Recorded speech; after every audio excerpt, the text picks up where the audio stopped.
Hello, everyone. Thank you so much for this time and for everyone who has actually presented. Um, it's an awesome responsibility to be kind of penultimate. So I hope that you'll find this presentation interesting. And one of my main aims with pulling together this presentation on the social impact of architecture and downtown environments is to provoke thought. Pandemic lockdown. What does that mean? We watch the news and we see how very distressed people are about what's happening in their towns and city. So we look at downtown, and what does downtown mean? And the US government measures downtown for a lack of a better universal definition, because everyone has a kind of definition of downtown as a 2 mile radius of the local town hall. In our environment in the English Caribbean, and in terms of cities, it really is how close you are to the church. And if you think of South America, the downtown, the church would be in the central square, the town hall next door. So your downtown will be at least within that 2 mile radius.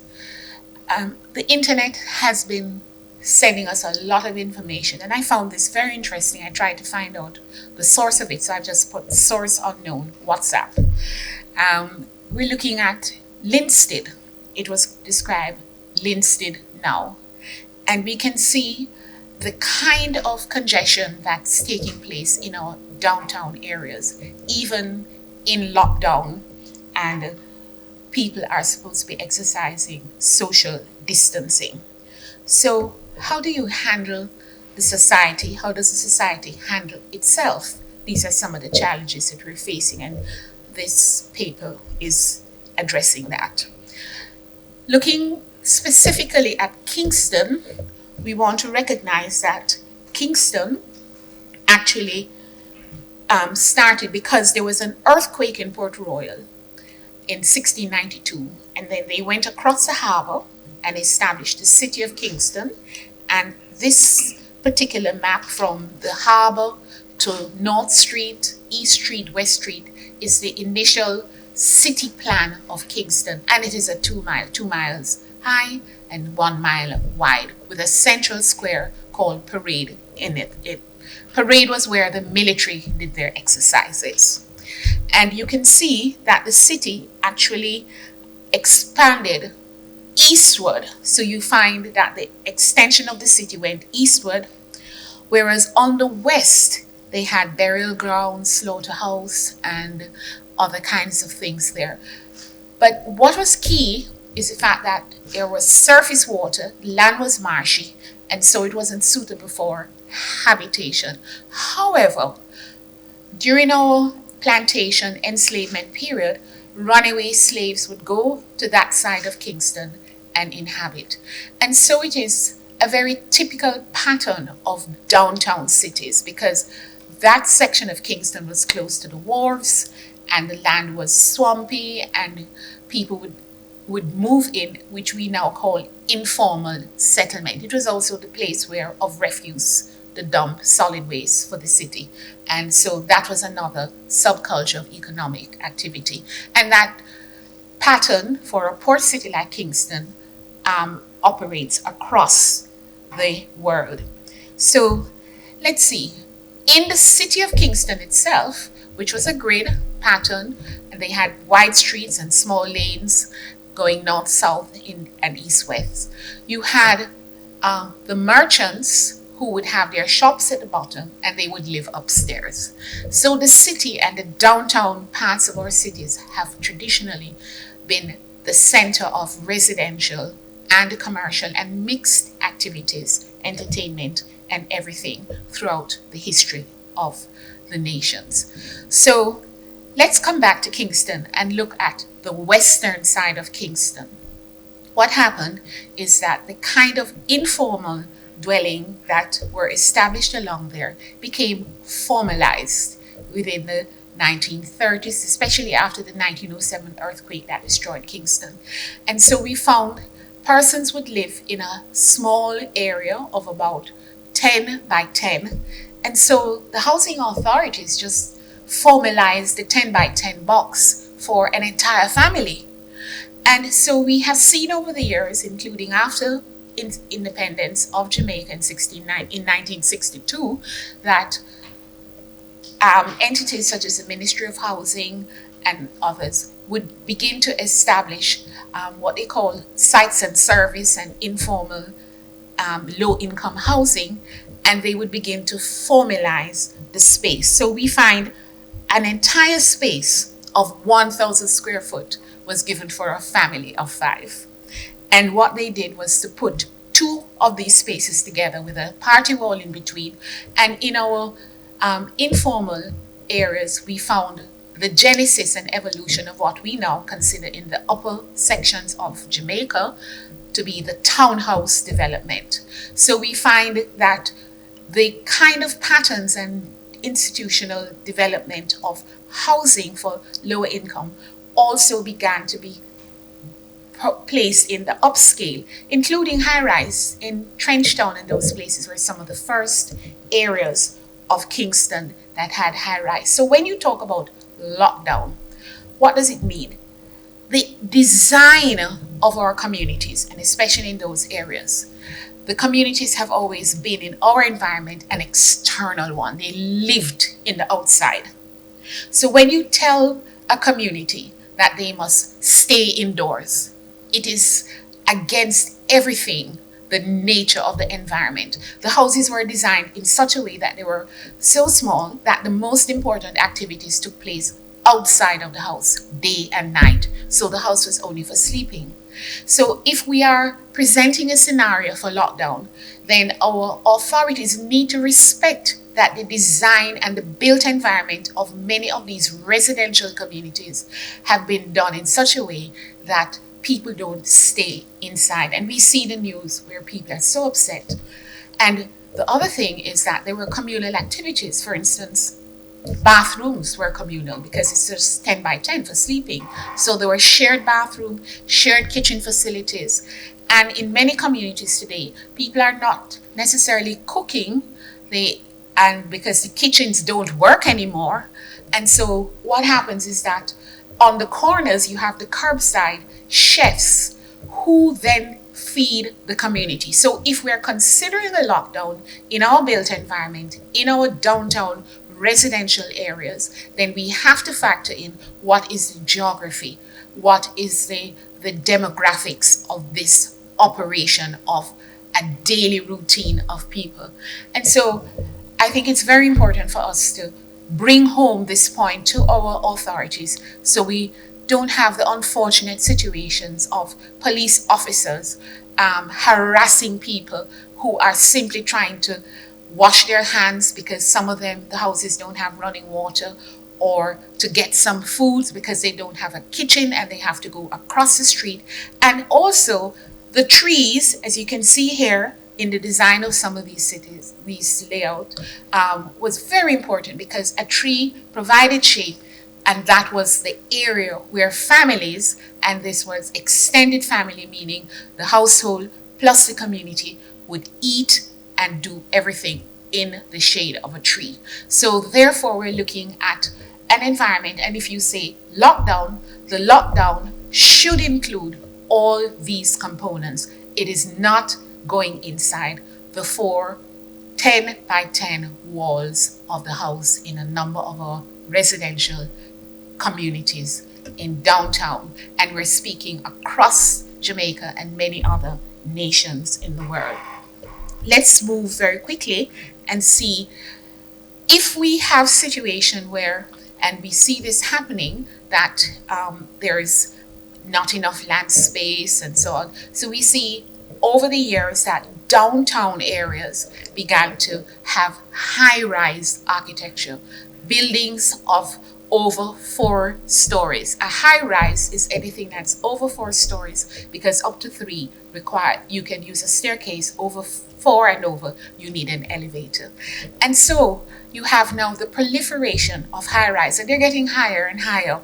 And so we had in Jamaica discussion of high rise. Now, how do we cope with lockdown in a high rise?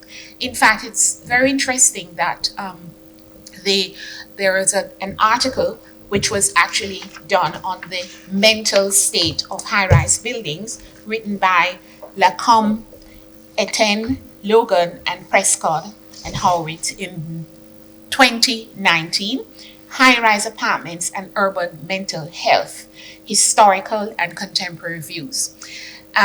This particular article, very interesting, actually did a lot of investigations across Europe, primarily Canada and the USA, Australia, New Zealand. It did not really touch our environment of small island developing states and island environments.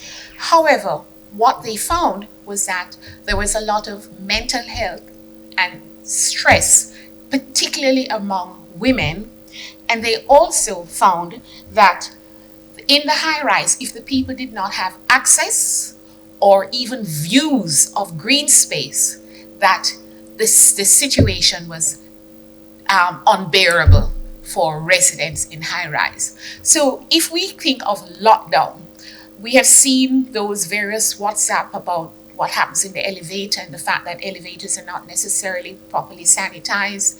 So that's one aspect. But then there's also the confinement of being in an apartment complex and in a high-rise building where you have no access to outdoor space. And so this is the corollary of the people living in the inner city communities, where it was designed specifically for them to be in nature and use the nature as part of the living environment. So we're now seeing that there are cities with high-rise, and there are lots of charts and things to show which is the highest building, which is the second highest building. And so we're looking here at not just Jamaica, but across the Caribbean, at Trinidad and Tobago. They also have high-rise development on their waterfront. So let's see what's happening in one city in China. We heard earlier about Wuhan. But the Pudong district, which is a financial district in Shanghai, the second tallest building, the Shanghai Building, exists. And this particular building, when you examine it, it really has offices and luxury apartments, because this is also part of the study for the mental health in high rise, that they were really for higher income persons and luxury apartments. And what they found was that there were two extremes of extremely poor, as in the case of high-rise in Trenchtown, or extremely rich, as in the case of waterfront development. And so they recommended and found, even from the survey, that persons wanted to live with each other instead of being separated in different towers. And so we see here in Shanghai that the high-rise, and traditionally high-rises have actually been buildings that include offices, luxury apartments, commercial centers. And you can see that here is a drawing of the, the building is now built, the Shanghai building, where you have trees actually growing inside. These buildings, it's over 600 meters high, 121 floors, can you imagine? And they have how many, 60 odd elevators, some going vertically, some going horizontally, and all kinds of things. So the whole environment has been designed and controlled. How do you lock down?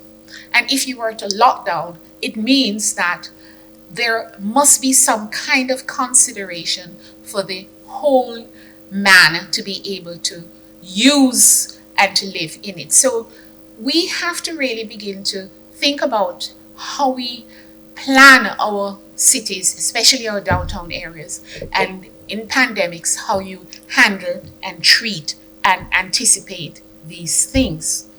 Now, I am featuring here the Kingdom Tower, or the Jedi Tower as it's now being called, and it's designed by Adrian Smith and Gordon Gill. We know that Gordon Gill is a doctor. He's received his doctorate from the University of Technology, honorary doctorate, and he's an esteemed son of the Jamaican soil. And he and his partner are designing what is going to be, and it's supposed to be finished in 2020, where we don't know what's happening now with this pandemic, will now become the highest building, the tallest building in the world. And it's going to be built in Saudi Arabia. Now, I took a look at the statistics, because currently the tallest building in the world is in Dubai. The population of Dubai is 3.3. Sounds familiar? That's about the population of Jamaica. For Saudi Arabia, it is 33.7 million. These are 2018 figures. And so we're seeing here the Highrise is what's called the Kingdom Tower, because it was built for the prince, and they were planning to do all kinds of things, in the traditional context of Highrise. But what is a very, very interesting phenomenon, and what is currently happening in the design world of architecture and cities, is that there's a whole move to do what is called a vertical city. And I go back to Shanghai. Shanghai, there is Highrise, and I read, construction has served as a powerful incentive for the further development of construction. What is happening is, because of the technology that's allowing the buildings to go higher and higher with massing and all kinds of things, and new development in elevators and escalators and everything, concrete, even windows, because the higher you get, the more pressure, and you have to design special glass and windows, etc., at those heights. So that's causing buildings to go higher and higher.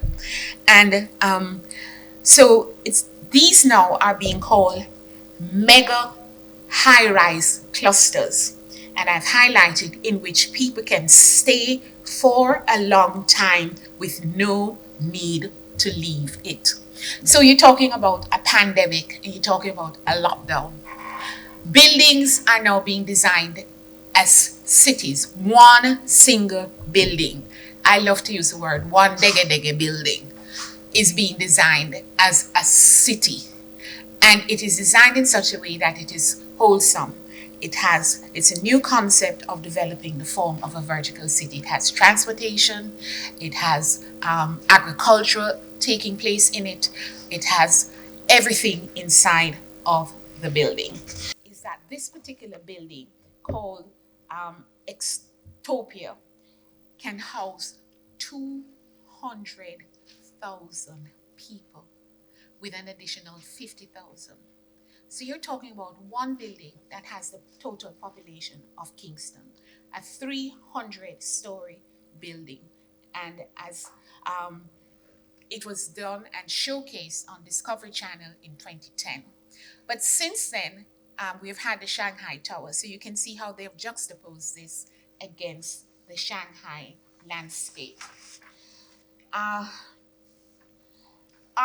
Russian architect, Nepomniachtchi, speaks about this as the Helicluster project, City of the Sun, and he went on to say that this particular city could actually be constructed, or I should say high-rise building, not city, in all and every climatic zone, including Jamaica. So, where does that leave us as a nation? The Caribbean School of Architecture trains architects for primarily the English-speaking Caribbean and others. And our students in the Caribbean School of Architecture have been exploring high-rise buildings and buildings for the future in the built environment. And I showcase here graduate Kelly Ray Ashley. This is her 2018 project for downtown Kingston, and to see how she has actually designed it, which includes a number of what we call sustainable elements, which are peculiar to us as a people. And if we have a lockdown, it's the kind of building that would engender community spirit, and this is how the students of the future and the architects and designers of the future are thinking. So we have, within the context of the global framework of high-rise definition, we see that there are some future responses that can come out. In fact, the whole study of high-rise came out of the class that we had here, seminar series in the Faculty of the Built Environment, where our built environment students, graduate students, were looking at high-rise and doing all of this research. And Richard Morgan was the one who found that particular Heliopolis extopia, and I commend him for it and how they analyze that particular building. And I close with another graduate of the Caribbean School of Architecture in the master's program, Adrian Hall, graduating in 2015. And this is what he calls his waterfront building. He calls it Elevate. And we see the sensitivity of the future output of our region. So if we have a lockdown, how are we going to design our buildings and our cities to respond? How do we handle our police officers and our authorities in understanding the nature and the social aspects that evolve around the built environment and pandemics such as COVID-19? Thank you very much.